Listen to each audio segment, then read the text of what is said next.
Si el testamento es testamento hológrafo es esa clase de testamentos que debe ser enteramente escrito, fechado y firmado de puño y letra, o sea, por la mano del mismo testador.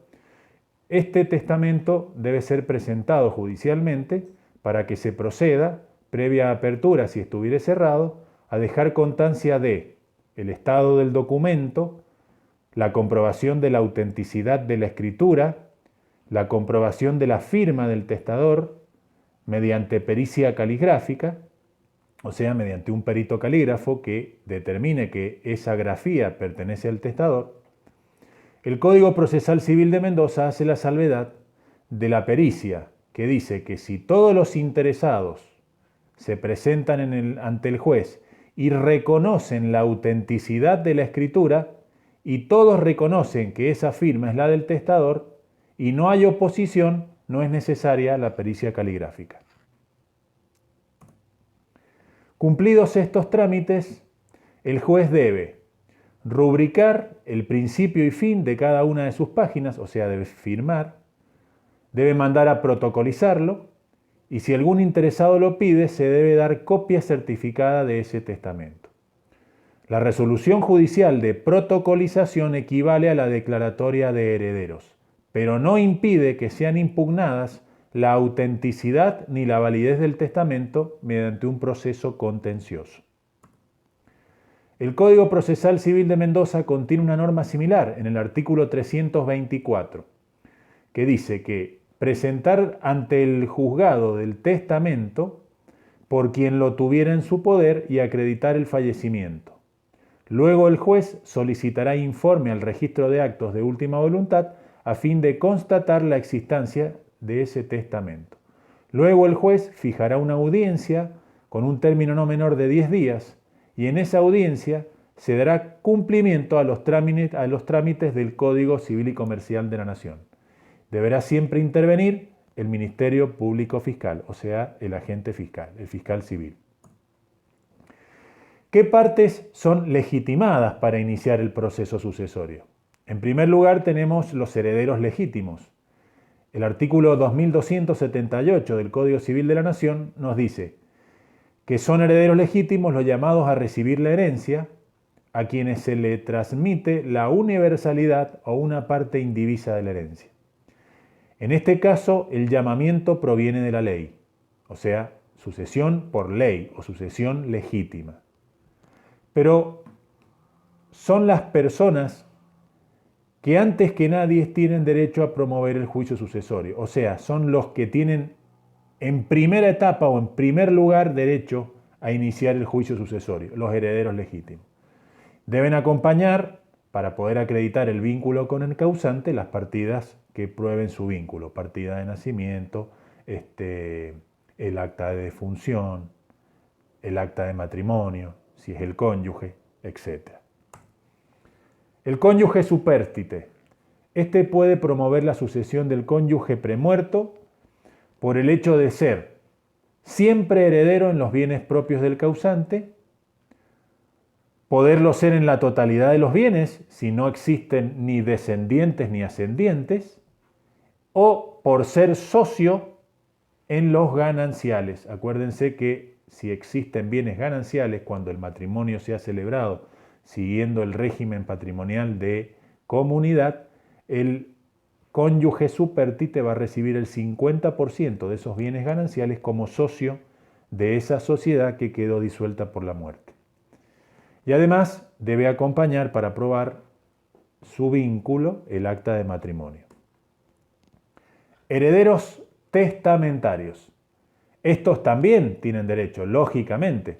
Según el artículo 2278 del Código Civil de la Nación, son llamados a recibir la universalidad de la herencia o una parte indivisa. En este caso, el llamamiento proviene no de la ley, porque no es una sucesión por ley, es una sucesión por testamento.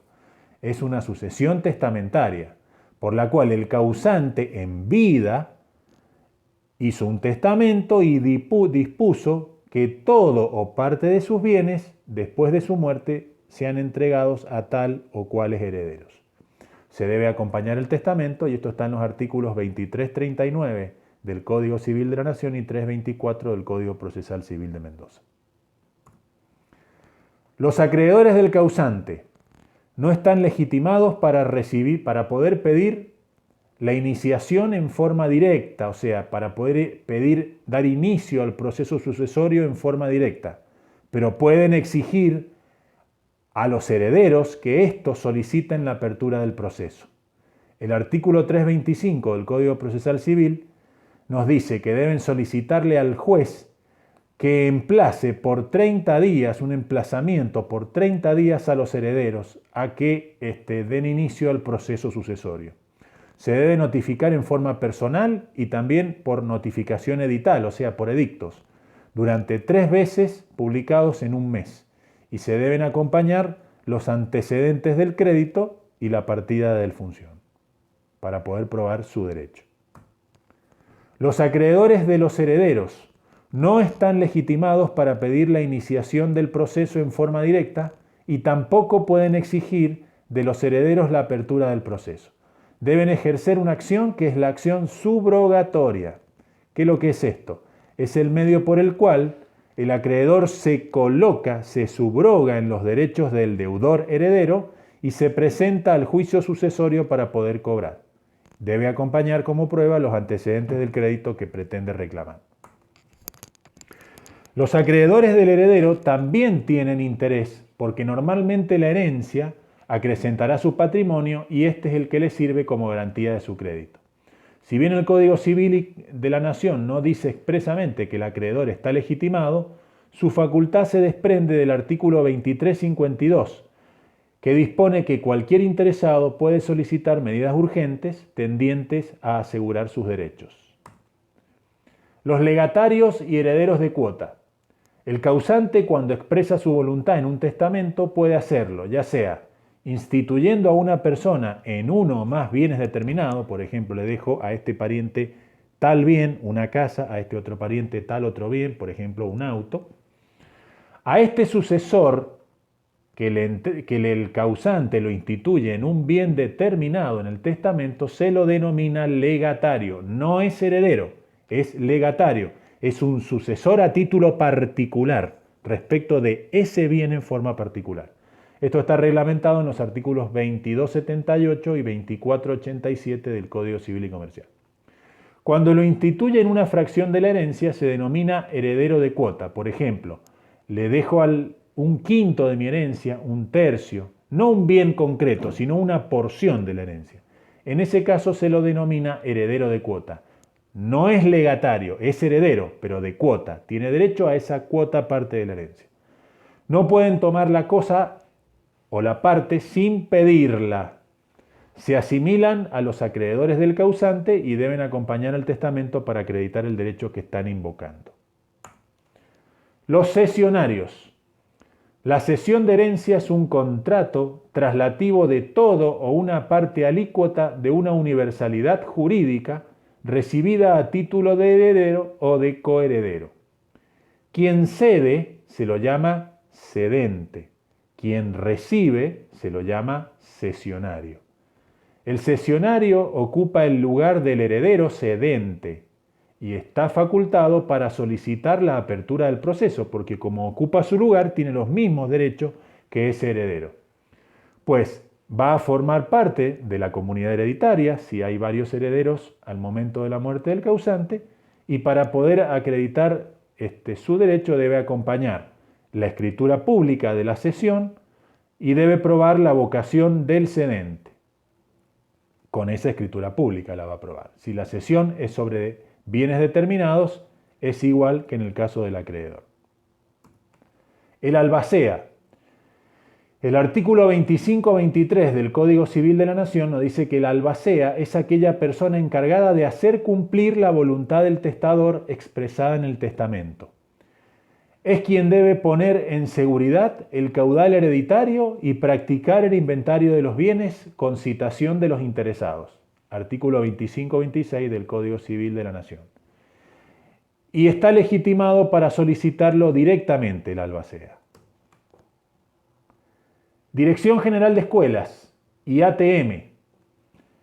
Cuando no hay testamento válido, ni hay herederos que se hayan presentado a recibir una herencia, el Estado recibe la herencia del causante en virtud del dominio eminente que ejerce sobre las cosas que no tienen dueño. No es heredero, pero va a recibir esos bienes en virtud de ese dominio. El artículo 2648 del Código Civil nos dice: los bienes relictos ubicados en la Argentina, ante la ausencia de herederos, pasan a propiedad de la provincia donde estén situados. Se debe declarar previo la vacancia de la herencia, siguiendo el procedimiento que indica el Código Civil de la Nación y el Código Procesal Civil de Mendoza en el artículo 325.